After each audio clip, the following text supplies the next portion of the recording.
అమర్నాథ్ యాత్రలో భాగంగా పహల్గాం వెళ్ళే దారిలో సిఆర్ఎస్ఎఫ్ మన ముందుకు వచ్చింది.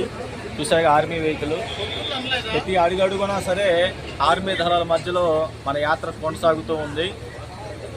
ఇప్పుడు చూడండి ఒకసారి ఆర్మీ చుట్టూ అంతా కూడా మంచు పర్వతాలే, కొండలు, ప్రాంతాలు. యాత్ర ఎలా కొనసాగుతుందో అంతా కూడా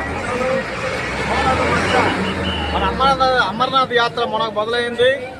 చూసారు కదా మిత్రులారా, ఆర్మీ దళాలతోటి మధ్యలో యాత్ర కూడా చాలా సందడిగా ప్రశాంతమైన వాతావరణంలో ఉన్నాం. ఇక్కడంతా కూడా మంచు చక్కగా కురిసినట్టు చల్లగా ఉంటుంది.